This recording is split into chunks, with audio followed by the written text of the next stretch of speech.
So I've invited Olivier into my home today to let me know more about the space energy clearing. So this is actually an old English manor which I renovated. This room particularly used to be a chapel. Right. The owner was Sir Worthington. He owned this manor and he had his own chapel in the house. We tried to hide it with the red paint to make it look less like a church and more like a movie theater, but I don't know. I feel like this room is always very cold when I walk in compared to the rest of the house. So, well, when we go to people's houses, we don't really go too much in the history of what has happened. We're there for clearing. So, no matter what's happening in the space, there might be energy that are trapped there, and especially if you have an old manor like this, there could be generations of things that have happened that you know about or that you don't know about. And we come here to allow for you to get rid of it, and so that you can start with a blank canvas and really start with your own energy, your own intention, and start to build, your own space. Because people don't realize how much it's affecting us.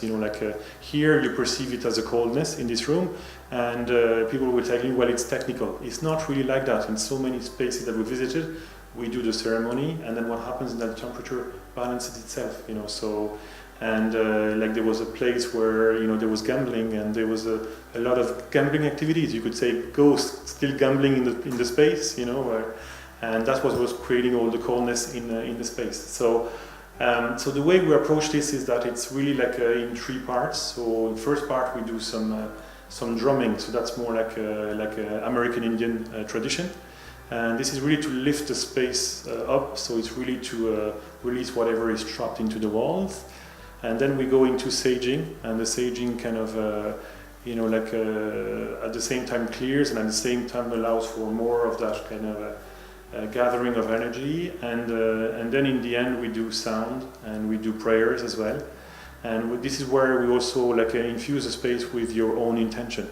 It might be more love, it might be having a home, it might be about wealth as well. So, and you would think it's always the same, but everybody would have a different intention for their space, and we do this for businesses as well, by the way, right? So we've done pubs and we've done restaurants or even storage areas. And so you're opening up the cash flow lines for the businesses? Well, that could be one aspect, and sometimes people do ask for that, and sometimes people do get that. There was one business we were working with, and they got €1 million write-off from the bank, within 3 weeks of us being there, which was totally unexpected. And so it really works, next week I'm doing a restaurant. For them, they feel this negativity with the staff, and they associate this with the space rather than with people being negative with each other. The minute people come into the space, they're negative, whereas when they're outside, they're okay. So we're going to do the clearing, and you would see that everything will change. The clients will feel different about the space, probably the cash flow will change, and also the attitude of the staff will change. It's very hard to put it into words, but we've got so many feedback at this stage about how it has affected people's life. Especially children. Children are very sensitive to energy. Sometimes they cry a lot at night, and doing this allows for them to sleep well and to be quiet. So a lot of time, they report seeing something with red eye in the corner, and we dismiss this as parents. That's what we do. Say, no, it's not happening. There's nothing there. But it's repeatedly the same story, and having done this many times, you would see that the kids report the exact same sight. Even though they don't know each other, even though they are in different houses, they report things that are similar. So we kind of learn over the years to listen to the kids as well, and as we do the ceremony, we release that for them and create a safe space for them. Does each ceremony take a different length of time, or depending on the actual space you're clearing, or is it usually you wrap it up in an hour? How long does it usually take? So it's really depending on the size of the building, right? So an average house would be between an hour and an hour and a half. Sometimes we do mansion houses, and then it could be 3.5 hours. I've done one about 2 weeks ago. It was 3.5 hours, and so it's depending on the size, really.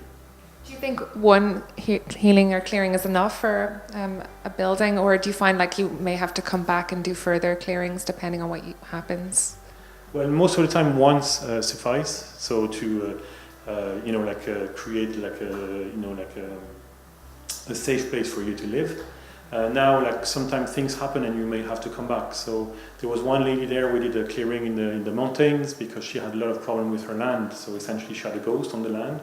And everybody could see the ghost. Everybody coming could see somebody walking in the garden, right? So it's not that she was making this up. Everybody could see it, and everybody knew in the village about it. And so we cleared that for her, and she was okay for 3 months. And then something different started to happen, where one day she woke up and all the cabinets in the kitchen would be open. And she knew it was different than what had happened before, and she was wondering what was happening there. And in that instance, she brought something from work at home. So we did a little bit of a ceremony that was only 10 minutes, and that was released for her as well. So, but most of the time, you do it once, and that you're good to go for the next 5-10 years. It's not something that you have to repeat year after year, unless something very dramatic happens in the house. Somebody gets, there's a burglary, or somebody dies in the house, and you might want to do it again.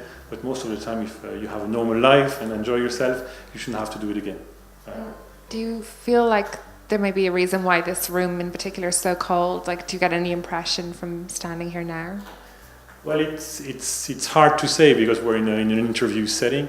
The fact that it's cold usually indicates that there's paranormal activity, in the space, and what sort, the fact that it's a church. I don't know what the church was used for. If we knew a bit more about the history, we could probably figure it out. But as I said, the purpose of the clearing is not to figure it out; it's just to clear and make this space what you want it to be. Because if you were, for example, to watch a movie here at night, you might have you might see things moving in the corner and things like that, and be able to get a better sense for what's going on in the space. Because you can actually see things, like the ghosts or being. You can see them when they move around, and that might be what's happening here or not. Hard to say, without staying long enough in the space. Yeah, I've actually never spent any time. I've lived here a year and I've never used this room, and I had great intentions of building a big surround sound system, movie theatre, and I just had no desire to actually sit in the room. I just feel like when I'm in here, I want to get out. But that's usually what happens. And when people have animals, it's actually very interesting to observe the animals, because the animals might never come into this space either. They stand at the door and they look at the corner and they never go in. And usually it's an indication that there's actually something happening in the room, because animals can actually see spirits and where we don't. Well, we could, but we're trained not to. When we were children, we were told to dismiss all these signs of what we're seeing, and we end up losing the sight for that.